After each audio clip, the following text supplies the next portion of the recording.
ಕೊನೆಗೂ 3 ದಿನ ಮತ್ತೆ ಮರಿತಾ ಇದೀವಿ. ಎಷ್ಟು ಕೆಜಿ ಆಯ್ತು ಅಂತ ಗೊತ್ತಾಗಬೇಕು ಅಂತಂದ್ರೆ ಮತ್ತೆ ಎಷ್ಟು ರೂಪಾಯಿ ನಂಗೆ ಕೆಜಿ ಹೆಂಗೆ ಕೊಟ್ಟು ಅಂತ ಗೊತ್ತಾಗಬೇಕು ಅಂದ್ರೆ ಪೂರ್ತಿ ರೋಡ್ ನೋಡಿ ನಿಮಗೆ ಗೊತ್ತಾಯ್ತದೆ. ಮಾಡೋಣ. ಈ ಕೆಲ್ಸಕ್ಕೆ ಹೋದರೆ ಎಷ್ಟು ಕೊಟ್ಬಿಡ್ತಾರೆ? 15,000 ಕೊಡ್ತಾರೆ. ಈಗ 3 ಬ್ಯಾಚ್ ಬಿಡಿಸಿದ್ದೀವಿ. 3 ಬ್ಯಾಚ್ ಒಂದೊಂದು ಟನ್ನಂಗೆ ಲೆಕ್ಕ ಹಾಕೊಂಡ್ರೆ 3 ಟನ್ ಆದ್ರೂ 9 ರೂಪಾಯಿ ನಂಗೆ 10 ರೂಪಾಯಿ 10 ರೂಪಾಯಿ ನಂಗೆ ಲೆಕ್ಕ ಹಾಕ್ಕೊಳ್ಳಿ, 30,000 ಆಯಿತು. ಎಷ್ಟು 3 ದಿನದಲ್ಲಿ? ವ್ಯವಸಾಯ ಆದಮೇಲೆ 24 ಗಂಟೆ ಗೇಯ್ಬೇಕು.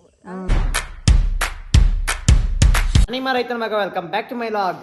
ಏನಪ್ಪ ಲಾಗು ಅಂತಂದರೆ ಜೋಳ ಮುಡಿಸ್ತಾ ಇದ್ದೀವಿ. ಇದು 3ನೇ ಸತಿ.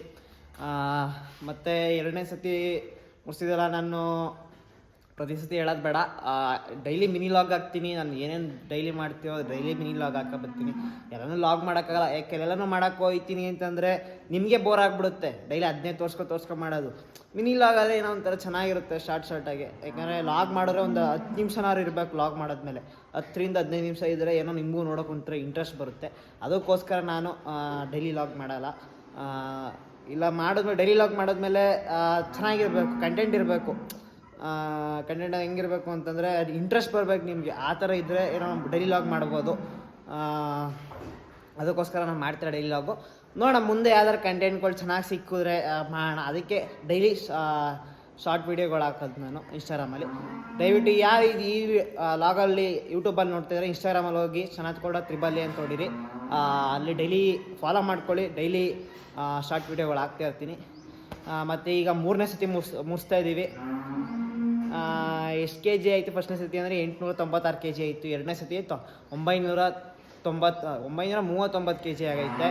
ಈಗ 3ನೇ ಸತಿ ನೋಡೋಣ. ಇವತ್ತು ಮುರಿತವ್ರೆ ಲೇಬರ್, ಅವಾಗಲೇ ಬಂದು ಮುರಿತವ್ರೆ. ಈಗ ನಾನು ಏನಕ್ಕಪ್ಪ ಬಂದೆ ಅಂತಂದರೆ ಕಟ್ಟು ಮತ್ತು ಚೀಲಗಳು ಎತ್ಕೋವ ಅಂತ ಬಂದೆ. ಬೇಕಲ್ಲ ಇದು ಕಟ್ಟೆ ಅಂತಕಪ್ಪ ಅಂತಂದರೆ ಮಾತೆದು ಸಿಪ್ಪೆ ಬರ್ತದಲ್ಲ, ಅದು ಒಂದು ಮಾತೆ ಮುರಿದಾಗ ಒಂದು ಎಲೆ ಬರ್ತದೆ. ಆ ಎಲೆನೂ ತಗೊಬಂದು ದನಗಳ್ಗೆ ಹಾಕ್ತೀವಿ. ಇನ್ನು ದನಗಳ್ಗೆ ಮೇವು ಹಾಕಿಲ್ಲ, ಅದಕ್ಕೆ ಹರ್ಚ್ಕೊತಾ ಬಿದ್ದೈತೆ ದನಗಳು. ಅವೆಲ್ಲ 10 ಗಂಟೆ ಆಗ್ಬಿಟ್ಟೈತೆ ಟೈಮು, ಅದಕ್ಕೆ ಹರ್ಚ್ಕೊತಾವೆ. ಮತ್ತು ಕುರಿಗಳಿಗೂ ಅಷ್ಟೇ ಅದನ್ನೇ ಹಾಕೋದು ಇವತ್ತು. ಚೆನ್ನಾಗಿ ಮೇಯ್ತಾವೆ ಕುರಿಗಳು ಅದು ಹಾಕ್ದಾಗ. ಈಗ ಬನ್ನಿ ಹೋಗೋಣ. ಗೈಸ್ ನೋಡ್ಬೋದು, ಇದೇ ನಮ್ಮ ತೋಟ. ನಮ್ಮ ಅಮ್ಮನೂ ಇದು ಮಾಡ್ತವ್ರೆ. ಹೇಳಿದ್ನಲ್ಲ ಮಾತೆ ಬಂದದ್ದ ಗರಿನ ಬಿಡಿಸ್ಕೊತೀವಿ ಅಂತ. ಈಗ ನಮ್ಮ ಅಪ್ಪ ಅಲ್ಲಿ ಲೇಬರ್ ಎಲ್ಲ ಮುರಿತವ್ರೆ. ಈಗ ನಾನು ಹೋಗ್ಬೇಕು, ತಗೊಬಂದು ಕೊಡಬೇಕು ಮೂಟೆಯಲ್ಲಿ. ಏನಮ್ಮ ಸಮಾಚಾರ? ವ್ಯವಸಾಯ ಮಾಡ್ತೀನಿ ಅಂತ ಹೇಳ್ತಾನೆ. ವ್ಯವಸಾಯ ಮಾಡ್ತೀನಿ ಹೇಳ್ತಾನೆ ಅಂದ್ಬಿಟ್ಟು ಮುಂದಕ್ಕೆ ಕೇಳು, ಮಾಡ್ತಾ ಇಲ್ವೇ ಕೆಲಸನ? ಗೈಸ್ ನಮ್ಮಮ್ಮ ಏನಂತಂದು ಗೊತ್ತಾ, ಬೆಳಗ್ಗೆಯಿಂದ ಸಂಜೆ ಗಂಟೆ ಮಾಡ್ತಾನೆ ಇರಬೇಕು ಕೆಲಸನ. ವ್ಯವಸಾಯ ಆದ್ಮೇಲೆ ನೀವೇ ಹೇಳಿ, ವ್ಯವಸಾಯ ಆದ್ಮೇಲೆ 24 ಗಂಟೆ ಗೇಯ್ಬೇಕು. ಕೆಲ್ಸಕ್ಕೆ ಹೋದ್ರೆ ಹಂಗಲ್ಲ, ಟೈಮಿಂಗ್ಸು 10 ಗಂಟೆಗೆ ಹೋದ್ರೆ 5 ಗಂಟೆಗೆ ಬರ್ಬೋದಾ? ಅದಕ್ಕೆ ಓದ್ಕೋ ಬೇಡ ಈ ಕೆಲಸ ಅಂದರೆ ಕೇಳೋದಿಲ್ಲ. ಮಾಡ್ತೀನಿ ಅಂತ ಹೇಳ್ತಾನೆ. ಹಿಂಗಂತಂದರೆ ಮಾಡೋಣ. ಈ ಕೆಲ್ಸಕ್ಕೆ ಹೋದರೆ ಎಷ್ಟು ಕೊಟ್ಬಿಡ್ತಾರೆ? 15,000 ಕೊಡ್ತಾರೆ. ಈಗ 3 ಬ್ಯಾಚ್ ಬಿಡಿಸಿದ್ದೀವಿ. 3 ಬ್ಯಾಚ್ ಒಂದೊಂದು ಟನ್ನಂಗೆ ಲೆಕ್ಕ ಹಾಕೊಂಡ್ರೆ 3 ಟನ್ ಆದ್ರೂ 9 ರೂಪಾಯಿ ನಂಗೆ 10 ರೂಪಾಯಿ 10 ರೂಪಾಯಿ ನಂಗೆ ಲೆಕ್ಕ ಹಾಕ್ಕೊಳ್ಳಿ, 30,000 ಆಯಿತು. ಎಷ್ಟು 3 ದಿನದಲ್ಲಿ? ಯೋಚನೆ ಮಾಡಬೇಕು. 10 ರೂಪಾಯಿ ನಂಗೆ ಕೆ ಜಿ ಕೊಡಲ್ಲ. ಈಗ 9 ಎಲ್ಲ ಸುಮಾರು ಜನ ಬರೀ ಕಮೆಂಟ್ ಅದೇ 9 ರೂಪಾಯಿ ಕೆ ಜಿ. ಇವಾಗಲೇ ಹೇಳ್ಬಿಡ್ತಾ ಇದ್ದೀನಿ ಕೇಳಿಸ್ಕೊಳ್ಳಿ, 9 ರೂಪಾಯಿ ಕೆ ಜಿ ಹಂಗೆ ಕೊಡ್ತಾರೆ ನಮಗೆ. ಇಲ್ಲಿ ನಮ್ಮಪ್ಪ ತಗೊಬತ್ತವ್ರೆ.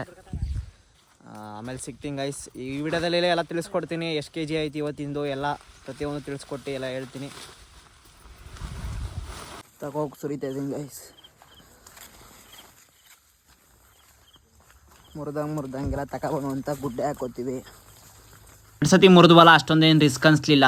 ಇವತ್ತು ಮುರಿದಿದ್ದು ಮಾತ್ರ ಹೆವಿ ರಿಸ್ಕ್ ಐತಾ ಇದೆ. ಯಾಕಂದರೆ ಬಿಸಿಲು ನೋಡೋದು ತಿಕ್ಕರ್ದಂಗೆ ಹರಿತಾ ಇದೆ.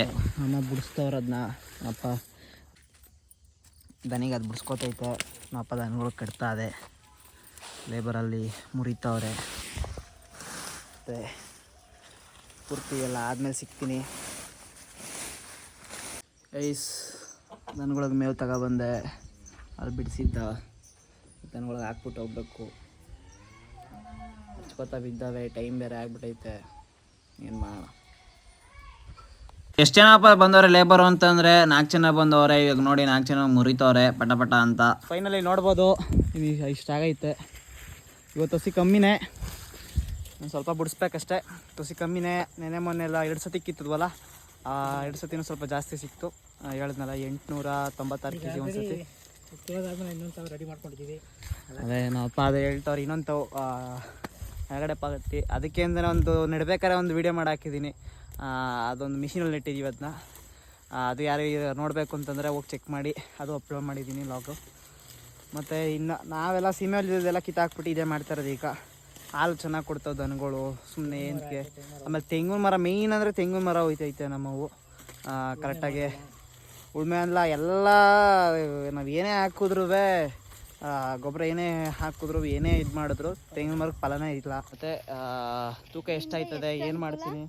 ಅಲ್ಲ ಕಣೋ, ಇದರಿಂದ ನಮ್ಗೆ ಏನು ಅನುಕೂಲ ಅಂದರೆ ಮಾತೆ ಮುರಿತೀವ 3 ಟ್ರಿಪ್ಪು, ಅದರಿಂದ ಅಮೌಂಟ್ ಬರುತ್ತಾ. ದನ ಮೇಯ್ತದ, ದನ ಹಾಲಿನ ಪೇಮೆಂಟು ಜಾಸ್ತಿ ಬರ್ತದ, ಹಾಲು ರೈಸ್ ಆಗಿ. ಆಮೇಲೆ ತೆಂಗಿನ ಮರಕ್ಕೆ ಪಟಾಸು 17 ಈ ಥರದ್ದೆಲ್ಲ ಹಾಕಿ ತೆಂಗಿನಕಾಯಿ ಚೆನ್ನಾಗಿ ಬಿಡ್ತವ. ಅದರಿಂದ 3 ಥರ ಅನುಕೂಲ ಈ ಮಾತೆ ಜೋಳದಿಂದ. ಅಂದರೆ ಗದ್ದೆಗೆ ಹಾಕಿದ್ರೆ ಜಾಸ್ತಿ ಇಳುವರಿ ಕೊಡ್ಬೋದು. ಅಂದರೆ ಗದ್ದೆಗೆ ಹಾಕಿದ್ರೆ ಯಾಕಂದರೆ ಖಾಲಿ ಜಾಗದಿಂದ ಬೇಗ ಇಳುವರಿ ಬರ್ತದೆ. ನೋಡಿ ನಾವು ಇದಕ್ಕಾಕಿದ್ದೋ ಇದಕ್ಕಪ್ಪ ತೆಂಗಿನ ಮರ ಹಂಡಿಗೆ ಅಷ್ಟು ಇಳುವರಿ ಬಂದಿರಲಿಲ್ಲ, ಇಷ್ಟು ತೂಕ ತೆಗ್ದಿರಲಿಲ್ಲ ನಾವು. ಗದ್ದೆಯಲ್ಲಿ ಹೆವಿ ತೂಕ ಬಂತು. ಆ ಥರ ತೆಂಗಿನ ಮರಲ್ಲಿ ನಾವು ಏನೇ ಹಾಕ್ತೋ ತೆಂಗಿನ ಮರ ಕೊಂಡೊಯ್ತದೆ. ಸೀಮೆ ಹುಲ್ಲು ಹಾಕಿದಾಗ ಸೀಮೆ ಹುಲ್ಲು ಸುತ್ತ ಬೇರು ಬಂದ್ಬಿಡ್ತದೆ. ಇದು ಹಂಗಲ್ಲ, ತೆಂಗಿನ ಮರಕ್ಕೆ ಹಾಕಿದಾಗ ಫಲ ಕೊಡ್ತದೆ. ತೆಂಗಿನ ಮರ ಆರಾಮಾಗಿ ಕಾಯಿ ಕಚ್ತವೆ. ಸುಮಾರು ಬೆನಿಫಿಟ್ ಐತೆ ಇದರಿಂದ. ದುಡ್ಡು ಆಯ್ತದೆ, ಮತ್ತು ಆ ದನಗಳಿಗೆ ಹಾಕಿದ್ರೂ ಹಾಲು ರೈಸ್ ಆಯ್ತದೆ, ಇಳುವರಿ ಜಾಸ್ತಿ ಆಯ್ತದೆ. ಹಸುಗಳಿಗೆ ನಾವು ಹೊರಗಡೆ ತಂದು ಮೇಯಿಸಿದ್ರೆ ಸಿಕ್ಕಾಪಟ್ಟೆ ಅಮೌಂಟ್ ಖರ್ಚಾಗುತ್ತೆ. ಅದೇ ಮೇವು ನಮ್ಮ ಹಸುಗೆ ಕೊಟ್ಟರೆ 15 ಲೀಟ್ರ್ ಬರುತ್ತೆ, 20 ಲೀಟ್ರ್ ಬರ್ತಾಯಿದೆ ಮಾತ್ರ. ಅದೇ ಹೆಚ್ಕೊಂಡಿರೋದು. ಮೊದಲೆಲ್ಲ ಬರೀ 2 ದನಿನಿಂದ ಒಂದು ದಲ ಅಂದರೆ ಅಮ್ಮಮ್ಮ 2 ದನಿಯಿಂದ ಒಂದು 20 ಲೀಟ್ರ್ ಹಾಲು ಹಾಕ್ತಿದ್ದೋ. 20-25 ಲೀಟ್ರ್ ಮೇಲೆ ಹಾಲು ಹಾಕ್ತೀವಿ. ಆ ಥರ ಇಳುವರಿ ಜಾಸ್ತಿ ಐತೆ ಇರ್ತದೆ ಮೆಡಿಸನ್ ಜೋಳದಿಂದ. ಸೀಮೆ ಹುಲ್ಲಲ್ಲಿ ಅಷ್ಟರಲ್ಲೇ ಸೀಮೆ ಹುಲ್ಲು ಏನಿದ್ರೂ ಹಾಕಬೇಕು, ನನಗೆ ಹೊಟ್ಟೆ ತುಂಬಿಸ್ಬೇಕು ಅಷ್ಟೇ.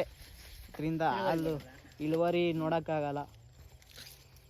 ಆಮೇಲೆ ತುಂಬಬೇಕಾದ್ರೆ ವೀಡಿಯೋ ಮಾಡ್ತೀನಿ, ಆಮೇಲೆ ತೋರಿಸ್ತೀನಿ ಎಷ್ಟು kg ಬತ್ತು, ಹೆಂಗೆ ಬತ್ತು, ಎಷ್ಟು ಸಿಕ್ತು ನಮಗೆ ಅಂತಲೂ ಎಲ್ಲ ಹೇಳ್ತೀನಿ. ನೋಡ್ಬೋದು ಫೈನಲಿ ಎಲ್ಲ ಮುಚ್ಚಿದ್ದೀವಿ.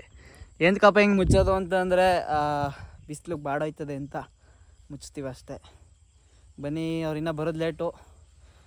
ಇನ್ನೊಂದು ದೊರೆ ಇದೆ, ತಗೋಬೇಕು. ನಾವು ಎತ್ಕೊಬತ್ತಾ ಇದೆ, ಈಗ ತಗೋಗಿ ಅಲ್ಲಿ ಹಾಕ್ಬೇಕು ದನಿ ಮನೆ ಹತ್ರ. ಹಾಡುಗಳು ಹಿಡ್ಕೊಬಂದಿದ್ದು ಬೇಲಿ ಒಳಗೆ ಕೊಂಟಾಗೋವೆ, ಬತ್ತೆ ಎಲ್ಲ ಕೂಗಿದ್ರು. ಏನು ಮಾಡಿದ್ರು? ಹೆಂಗೆ ಕರ್ದಿ ಮಮ್ಮಿ ಅವನ್ನ?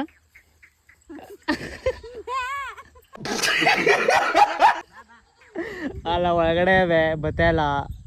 ಅಯ್ಯ ಬಾ,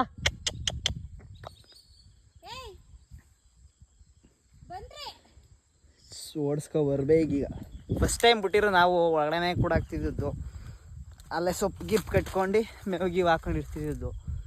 ಈಗ ಒಂದಿನ ಬಿಟ್ಟದಕ್ಕೆ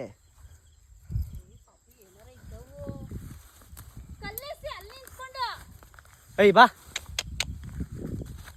ನೋಡ್ರಿ, ಇಲ್ಲಿ ಸೇರ್ಕೊಬಿಟ್ಟಾವ. ಇಲ್ಲಿ ನೋಡಿ ಬೇಲಿ ಎಲ್ಲ ಆಚೆ ಕಿಟ್ಕ ಬಂದೆ ನೋಡಿ. ಆಯ್ತಾವೆ ಹೊಟ್ಟೆ ತುಂಬ ಮೇದ್ಬಿಟ್ಟವೆ ಇವತ್ತು. ಫಸ್ಟ್ ಟೈಮಲ್ಲಿ ಬಿಟ್ಟಿರೋದು. ಅಂದರೆ ಅವಾಗ ಅವ್ರು ಬಿಡ್ತಿದ್ರು ಗುಂಪಲ್ಲಿದ್ದಾಗ, ಆದರೆ ನಾವು ಬಿಟ್ಟಿರೋದು ಇವತ್ತೇ ಅಲ್ವಾ. ಅವತ್ತಿಂದ ಕೂಡಾಕಿ ಬಿಡ್ತಾರೆ ಬಂದು ಕಂಡರ್ ತೋಟಕ್ಕೆ ಮೇದರೆ ಆಮೇಲೆ ಕೂದೇ ಬಿಡ್ತಾರೆ. ನೀನು ಹಾಕೊಂಡು ಸಿಗ್ತೀನಿ ಗಾಯ್ಸ್. ಆಮೇಲೆ ಮನೆ ಹತ್ರ ಹೋಗೊಂದು ಅರ್ಧ ಗಂಟೆ ರೆಸ್ಟ್ ಮಾಡಿಬಿಟ್ಟು ಫೋನ್ ಹಾಕಿದ್ರು, ಬಾಪ ಬಂದಿದ್ದೀನಿ ತೂಕ ಹಾಕ್ಕೊಂಡು ಲೋಡ್ ಮಾಡುವ ಗಾಡಿಗೆ ಅಂತಂತಂದರು. ಪಟ ಅಂತ ನಾವು ತೂಕ ಹಾಕ್ಕೊಂಡು ಲೋಡ್ ಮಾಡ್ತಾಯಿದ್ದೀವಿ. ಎಷ್ಟು kg ಆಯಿತು ಅಂತಂದರೆ 698 kg ಆಗೈತೆ. ಎಷ್ಟು ರೂಪಾಯಿ ನಂಗೆ ಕೊಡ್ತಾರೆ ಅಂದ್ರಪ್ಪ 9 ರೂಪಾಯಿ ನಂಗೆ ಕೊಡ್ತಾರೆ. ಯಾವಾಗಲೂ ಇರೋಲ್ಲ ಇದು 9 ರೂಪಾಯಿ. ನನಗೆ ವೇರಿಯೇಷನ್ ಆಯ್ತಾ ಇರ್ತದೆ ಇದ್ದಕ್ಕಿದ್ದಂಗೆ. ಐಸ್ ಎಲ್ಲ ಕೆಲಸ ಎಲ್ಲ ಮುಗೀತು ನೋಡ್ಬೋದು. ಮೇವೆಲ್ಲ ಹಾಕಿ ದನಗಳಿಗೆ, ಕುರಿಗಳಿಗೆ, ಆಡುಗಳಿಗೆ ಎಲ್ಲ ಕೆಲಸ ಎಲ್ಲ ಮುಗಿಸಾಯಿತು.